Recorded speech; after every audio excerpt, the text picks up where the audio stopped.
পাবি। আচ্ছা আমি যাই, ভালো থাকিস। তারপর আরফিন থেকে বিদায় নিয়ে আমার হোটেল রুমে চলে গেলাম। আর সেখানে গিয়ে তানভীরের গান ভালো করে পরিষ্কার করে দিলাম। আর তা খুলে খণ্ড খণ্ড করে একটা প্যাকেটে ঢুকিয়ে দিলাম। এরপর নিজের ব্যাগটা গুছিয়ে নিলাম। আর পিন্টুকে ফোন করে আমার জন্য ফ্লাইটের টিকিটটা বুক করে নিলাম ঢাকার জন্য।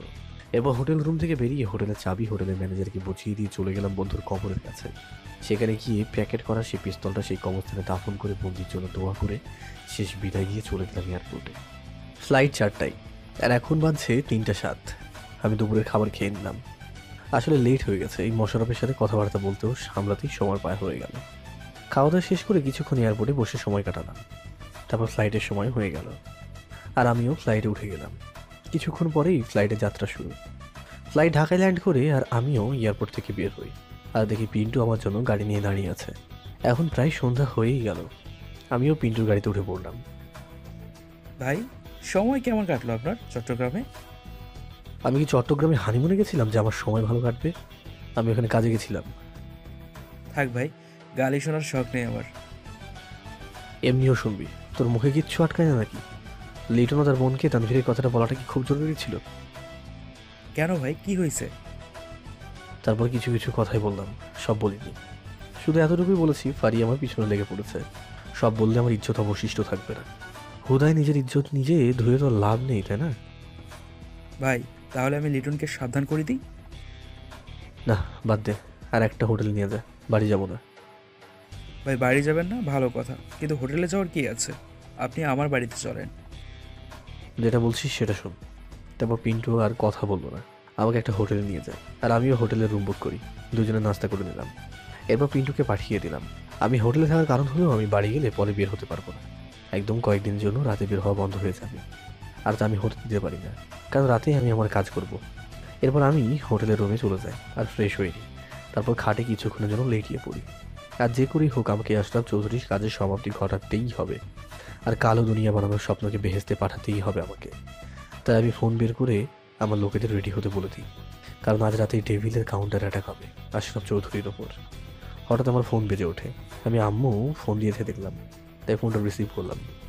হ্যালো আম্মু, আসসালামু আলাইকুম, কেমন আছো? ভালো, কিন্তু তুই আমাকে দুপুরে ফোন দিস নাই কেন? জানিস আমার কত টেনশন হচ্ছিল।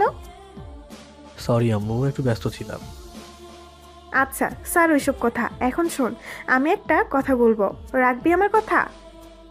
কি আম্মু? আমি আর তোর আব্বু চাই তোর আর ফারিহার 4 হাত এক করে দিতে। আম্মু, এই মেয়েটা তোমাকে পুরাই পটায় ফেলেছে, তাই না? ওইসব কথা শুনতে চাচ্ছি না আমি। এখন আমার কথা রাখবি কিনা সেটা বল। আমি জানি না, যা খুশি করো তোমরা। আমি এমনি অন্য একটা সমস্যা আছি। তাহলে আমি বিয়ের ব্যবস্থা করতেছি। আর তুই কবে আসবি? বাঁচি না মরি তার গ্যারান্টি না, এখানে আম্মু বিয়ে নিয়ে পড়ে আছে। জানি না ভাগ্যে কি লেখা আছে। আমি মনে মনে ভাবতে লাগলাম। কিরে, কথা বলিস না কেন? কবে আসবি তুই? এই তো, দেখি কবে আসতে পারি। আচ্ছা আম্মু, রাখি, আমার একটু বাইরে যেতে হবে, পরে কথা বলবো। আচ্ছা ঠিক আছে, ভালো থাকিস। জি আম্মু, খোদা হাফেজ। বলেই ফোনটা কেটে দিলাম। এবার কল দিলাম আমার লোককে। আর তাকে আমার হোটেলের ঠিকানা দিই। আর বলি গাড়ি নিয়ে এসে আমাকে দিয়ে যেতে। আমিও আমার সেই কালো হুডিটা নিয়ে আর সাথে মাস্কটাও পরে নিই। এরপর আমি রোকসানাকে কল দিই। হ্যালো রোকসানা। জি অন্তর সাহেব, বলেন কি সাহায্য করতে পারি? আপাতত একটুকুই সাহায্য করুন, আমাকে সেই লোকেশনটা দিন তো। তার মানে তুই শহরে চলে আসছিস? হুম, তবে এখন লোকেশন দে, বাড়তি কথা বলার মুড নেই। ওকে, তবে সাবধানে থাকিস। তারপর আমি ফোনটা কেটে দিই। আর কিছুক্ষণ পর আমাকে রোকসানা লোকেশন পাঠায়। কিছুক্ষণ পরে আমার রুমে দরজা নক করা হয়। আমিও হুডি আর মাস্কটা পরে নিই, কারণ আমি জানি কে এসেছে। তারপর রুম লক করে আমিও চলে যাই আর গাড়িতে গিয়ে বসি। এরপর লোকেশন দেখে গাড়ি চালাতে বলি। লোকেশনটা ছিল একটা অনেক পুরনো ফ্যাক্টরির। আমি আমার লোকেদের সেখানে ঠিকানা দিয়ে দিই আর সকলকে সাবধানে থাকতে বলে দিই, কারণ একটা ভুল পদক্ষেপের জন্য আমাদের হাত থেকে সেই আশরাফ চৌধুরী পার পেয়ে যেতে পারে। আর সেটা আমি কোনো মতেই চাই না। গাড়ি লোকেশন বরাবর পৌঁছে যায়। এরপর আমরা গাড়ি থেকে নেমে পড়ি। এই মিশন সম্পর্কে আমি পিন্টুকে কিছুই বলিনি, কারণ পিন্টুকে এখন এই প্রেশারটা দিতে চাচ্ছি না আমি। সে এখন একটু নর্মাল থাকুক। আমি দেখলাম আমার লোকজন সবাই সেখানে উপস্থিত, তাই আমিও তাদের কাছে যাই। লিসন গাইস, এখন আমরা একদম শান্তশিষ্টভাবে থাকবো। তবে প্রথমে আমি ভিতরে যাব। তোরা শুধু ফ্যাক্টরি চারিদিক ঘিরে থাকবি, কারণ এখন আমরা উল্টোপাল্টা পদক্ষেপ নিতে পারবো না। আগে আমাদের পরিস্থিতি বুঝতে হবে, তারপর অ্যাকশন নেব। তবে তোরা অ্যালার্ট থাকবি আর কোনো আওয়াজ করবি না, যাতে কেউ বুঝতে না পারে যে এখানে তোদের উপস্থিতি। আর যে করেই হোক আমাদের এই আশরাফ চৌধুরী ম্যাটারটা ক্লোজ করতেই হবে। ভাই আপনি নিশ্চিন্তে থাকেন, তবে একটা কথা বলতে চাই, ভিতর থেকে যদি কোনো আওয়াজ পাই তাহলে আমরা ঝাঁপিয়ে পড়ব, কারণ আপনি আমাদের লিডার, আমাদের বস। আপনার ক্ষতি হতে দেখা আমাদের সহ্য হবে না ভাই। ভুলেও সেটা করবি না। মোট কথা, আমার পরবর্তী কমান্ড শুনে পদক্ষেপ নিবি তোরা, আর তার আগে না। তবে আপনাকে একা যেতে দেওয়াটা উচিত হবে না। আপনার যদি কিছু হয়ে যায়, আপনার পরিবর্তে অন্য কেউ যাক, আপনার কিছু হলে তো আমরা অসহায় হয়ে যাব ভাই। দেখ, তোদের মধ্যে কেউ ভিতরে পরিস্থিতি সামলাতে পারবে না, আমারই যাওয়া লাগবে, তাই আমিই যাব। তবে একটা কথা, তোদের সকলের ফোনটা অন করে রাখবি, কারণ তোদের মধ্যে থেকে একজনকে কল করে পরবর্তী নির্দেশ দিতে পারি। আচ্ছা আমি যাই, তোদের যা বলছি সেটা যেন মনে থাকে। তারপর আমি সোজা ফ্যাক্টরির ভিতরে চলে যেতে লাগি। তবে আমার কাছে কোনো গান নেই, কারণ যদি ধরা পড়ি চেকিংয়ের সময় গান পেলে তো গেছি একদমই। ভিতরে গিয়ে মুখে মাস্কটা খুলে ফেলি, কারণ এখানে কেউ আমাকে চেনে না, সো মাস্ক পরলে আরও সন্দেহ করবে। মাস্ক খুলে পকেট থেকে চশমাটা পরে নিই আর হুডিটা খুলে নিই। আমি ভিতরে হাঁটতে লাগি। আসলে আমি প্ল্যান করেছি প্রথমে আমি তার কাছে ধরা দেবো, তারপর তারা আমাকে আমার টার্গেট আশরাফ চৌধুরীর কাছে নিয়ে যাবে, আর সেটাই আমার জন্য না। আমি হাবাগোবা ছেলের মতো ভিতরে হাঁটছি আর দেখছি সেখানে প্রায় অনেক কিছুই দেখলাম। সেখানে অনেক লোক আছে, প্রায় 80-90 জনের মতো, আর তাদের কাছে আছে বিভিন্ন রকমের অস্ত্র। আমি হাঁটছি, হঠাৎই কেউ একজন পিছন থেকে বলে উঠলো, এই ছেলে দাঁড়া। পিছন থেকে ডাকলো। এবার শুরু করে দিলাম ইনোসেন্ট হওয়ার নাটক। মানে এমন ভান করা শুরু করলাম মনে হয় আমি 10-12 বছরের বাচ্চা। পেছনে ফিরলাম আর দেখলাম আমার দিকে AK-47 তাক করে দাঁড়িয়ে রয়েছে। এই ছেলে হাত উপর কর। কে তুই, আর এখানে কি করতেছিস? আমিও হাত উপর করলাম। আহ আমাকে মারবেন না প্লিজ। সাথে সাথে আমাকে আরও 7-8 জন মিলে ঘিরে ফেললো, আর একজন আমার কলারটা ধরলো, যা আমার রাগ উঠিয়ে দেয়। তবুও আমি কোনো মতে কন্ট্রোল করে নিলাম। ওই এটাকে বসের কাছে নিয়ে যা। তারপর তারা আমাকে নিয়ে যেতে লাগে। তবে আমি যেতে যেতে অনেক কিছুই দেখলাম। সেখানে থাকা লোকগুলো বিভিন্ন অস্ত্র, মাদকদ্রব্য, টাকা প্যাকেজিং করছে। আমাকে সেই জায়গা পার করে একটা রুমে নিয়ে যাওয়া হয়। তবে ফ্যাক্টরিটা দেখে অবাক না হয়ে পারলাম না। আমার বাইরের থেকে সেটাকে অনেক ভাঙাচোরা দেখাচ্ছিল, কিন্তু ভিতরে তো পুরাই নতুনের মতো। বাইরে থেকে ফ্যাক্টরিটা দেখলে কেউ এটার প্রতি ইন্টারেস্ট দেখাবে না, কিন্তু ভিতরে তো। আমি রুমে ঢুকতেই আমাকে ফ্লোরের দিকে ছুঁড়ে মারা হয়, আমিও পড়ে যাই। বস, এই ছেলেটাকে এখানে পাওয়া যায়? হঠাৎই কেউ একজন আমার চুল ধরে টেনে ওঠায়, তবে সেরা অন্য কেউ না, আশরাফ চৌধুরী। এই ছেলে, তুই এখানে কি করছিস? এখানে আসার সাহস কি করে পেলি তুই? এই, তোরা এটাকে চেক করে দেখছিস? না। তারপর তারা আমাকে চেক করে। না ভাই, কিছুই তো নেই এর কাছে। দেখতে তো পুরোই আবালের মতো। এই, তোরা এই আবালটাকে ধরে একটা রুমে বন্দি করে রাখ। জি বস। তারপর তারা আমাকে একটা রুমে নিয়ে বন্দি করে রাখে। আবারও ধোঁকা দিয়ে দিলাম, আমাকে আবাল বললো। অথচ তারা এখনো বোঝেনি যে আমি আবাল নাকি তাদের জম। আসলে আমি নিজেকে সকলের সামনে সিধা সাথে দেখাতে চাই, একটু আমার মনে গেট আপ নিয়ে থাকি, যার জন্য যে কেউ ধোঁকা খেয়ে যায়। তবে এই মাত্র আমাকে যে রুমে নিয়ে যাওয়া হয়েছিল সেখানে আমি কিছু ব্যাগ ও 5টা কম্পিউটার দেখলাম, যেটাতে 5 জন বসে বসে কাজ করছিল। হঠাৎ কেউ একজন আমার রুমে আসলো, দেখলাম গার্ড আসলো। আমিও নাটক শুরু করে দিলাম। ভাইয়া, ভাই আমাকে ছেড়ে দিন ভাইয়া, আমার আম্মু হয়তো আমার জন্য টেনশন করছে, আমি আর কোনোদিনও এখানে আসবো না ভাইয়া, প্লিজ। একবার এখানে আসছিস মানে আর ফিরে যেতে পারবি না। বস হয়তো তোকে কোনো কাজের জন্য রাখছে, নাইলে যেই এখানে আসে সে মরে। কিন্তু আমি তো মরতে আসি না এখানে। কিছুই করার নাই, হয়তো বস তোকে অন্যভাবে মারবে। আরে আবুল, আমার পুরো কথাটা তো শেষ করতে দে। আমি এখানে মরতে না, তোদের মারতে এসেছি। বলেই প্যান্টের বেল্টের একটা ছোট পকেটে ছুরি লুকিয়ে রেখেছিলাম, সেটা বের করে মুহূর্তের মধ্যেই সোজা ছেলেটার গলায় পোঁচ মেরে দিই। খেল খাতাম। তারপর ফোন বের করে মেসেজ দিয়ে দিই ছেলেপিলেদের, আর মেসেজ দেওয়ার সাথে সাথেই হামলা শুরু। আমি কারো আসার আওয়াজ শুনতে পাই, আমিও দরজার পাশে দাঁড়িয়ে যাই। দরজা খুলে একজন গার্ড ঢোকে, আর সেই গার্ডকে রক্তাক্ত অবস্থায় পড়ে থাকতে দেখে চিৎকার করতে যাবে, তখনই আমিও আর সুযোগ বুঝে গান নিয়ে আর শ্যুটটা করে দিই। দুজনেই শেষ। আগের গার্ড থেকেও পিস্তলটা নিয়ে নিই। এবার রুম থেকে বেরিয়ে দেখি কয়েকজন এই দিকেই আসছে। আমিও চশমা খুলে ফেলে দিই আর দুহাতে দুটো পিস্তল নিয়ে গুলি চালাতে লাগলাম। পরপর 8 জন আসে, আর সব কটাকেই শ্যুট করে শেষ করে দিলাম। আর ফ্যাক্টরি আমার ছেলে পিলেই সামলাচ্ছে। এবার গান নিয়ে সেই কম্পিউটার রুমের দিকে যায়। সেখানে থাকা লোকগুলোর কানে হেডফোন ছিল, তাই তারা বাইরের শব্দ শুনতে পায়নি। আমাকে তারা দেখে সাথে সাথে উঠে পড়ে, আর তাদের ডেস্কে পিস্তল ছিল। এই ছেলে এখানে কি, আর তোর হাতে পিস্তল কেন? সাথে সাথে কথা না বলে সব কটাকে শ্যুট করতে লাগলাম। তারাও খতম। তবে প্রশ্ন হলো আশরাফ কোথায়? আমি আগে কম্পিউটারের দিকে গেলাম আর দেখতে লাগলাম। যেটা সন্দেহ করলাম সেটাই সত্যি।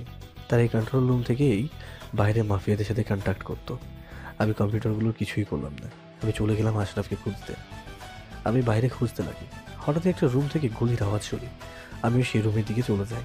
আমি রুমে ঢুকতেই আমাকে দরজার পাশ থেকে ধাক্কা দিয়ে ফ্লোরে ফেলে যায়। আমি দেখলাম যে ধাক্কা দেয় সেই আশরাফ। সে আমার উপরে ঝাঁপিয়ে পড়ে। আমিও সরে যাই। সে গান বের করে আমাদেরকে শ্যুট করতে নেবে, তখনই আমি তার হাতটা ধরে ফেলি। গান নিয়ে ধস্তাধস্তি করছি, আর গান ফায়ার হচ্ছে, তবে সব মিস ফায়ার।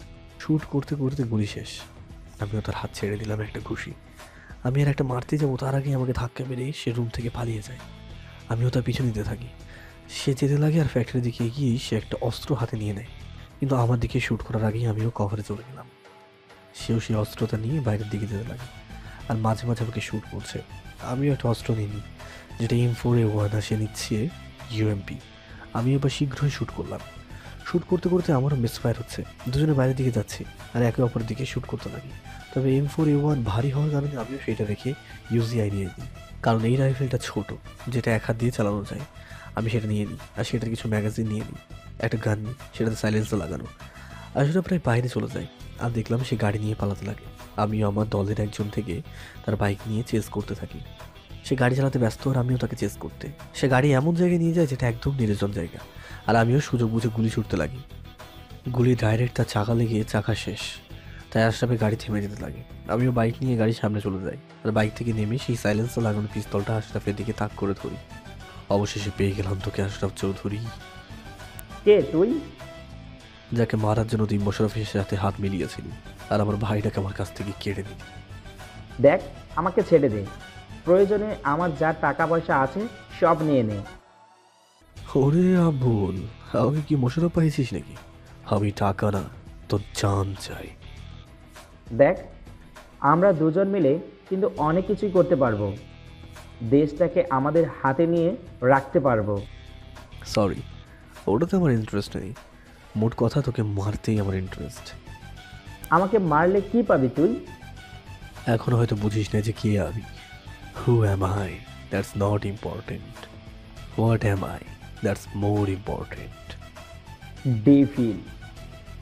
বলেই সে গান বের করে শ্যুট করতে যাবে, তার আগে আমি তার মাথায় গুলি করে দিই। সেও মাটিতে পড়ে যায়। তার খেল খতম। আমাকে অন্য মাফিয়াদের মতো ভাবা মানে বোকামির কাজ, কারণ আমি টাকার প্রতি এতটা ইন্টারেস্টেড না। মানুষের পাশে দাঁড়ানো, তাদের সঠিক সুবিচার করিয়ে দেওয়া, তাদের ভালোবাসা পাওয়াটাই আমার একমাত্র উদ্দেশ্য। আর এই জন্যই আমি একটা কথাই বলি, I am devil for the Devil's. 2 দিন পর আমার পাশে প্রচুর মানুষ। তার কারণ হলো আমি বাসে যেতে শুরু করে দেওয়া হলো বিয়ের কাজ। আমি জানি না আমার অনুপস্থিতিতে ফারিয়া কি করে আম্মা আব্বুর মাথা খেয়েছে, যার জন্য বাসায় ঢুকতে না ঢুকতে এই জিনিস নিয়ে কথা বলা শুরু হলো। আমি যেদিন আশরাফকে শেষ করি, তার পরের দিনই বিকেলবেলায় বাসায় প্রবেশ করি। আমি কেমন আছি সেটা জিজ্ঞেস না করে বলতে লাগে ফারিয়া মামুনের কি পছন্দ সেটা বাজার করে আনতে। তবে আজকের কথা কী বা বলবো, আমার আব্বু আম্মু ফারিয়াকে নিয়ে একদমই ব্যস্ত, আর আমি এক কোণে অসহায়ের মতো দাঁড়িয়ে দাঁড়িয়ে তাদের তামাশা দেখি। কিছুক্ষণ পরেই কাজী সাহেব আসে, তারা আমাদের বিয়েটা করিয়ে দেয়। তারপর ফারিয়াদের বাড়ি থেকে বিদায় নিয়ে নিই আর গাড়িতে বসি।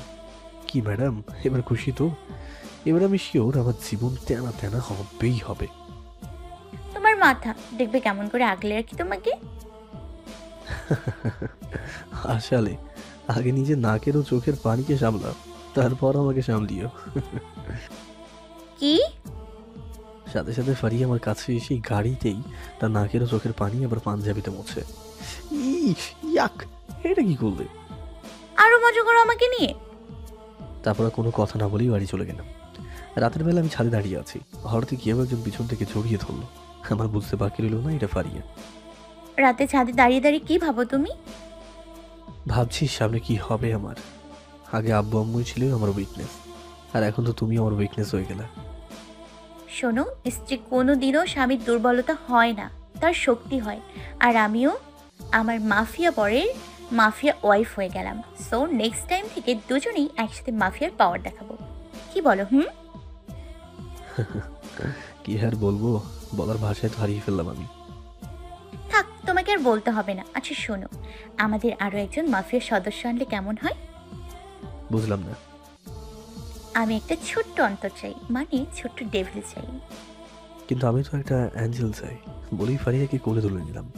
সেও আমার গলা দুহাত দিয়ে ধরে আছে। তাহলে রুমে চলো। রুমে কে আছে? ভূত আছে, ভূত। রুমে চলো। জি মহারানী। তারপর ফারিয়াকে নিয়ে রুমে চলে গেলাম। সেখানে গিয়ে দুজনে নবল নামাজটা আদায় করে দিলাম। তো মিস্টার ইনোসেন্ট ডেভিল, আমরা কি আরো একজন সদস্য আমাদের পরিবারে আনতে পারি?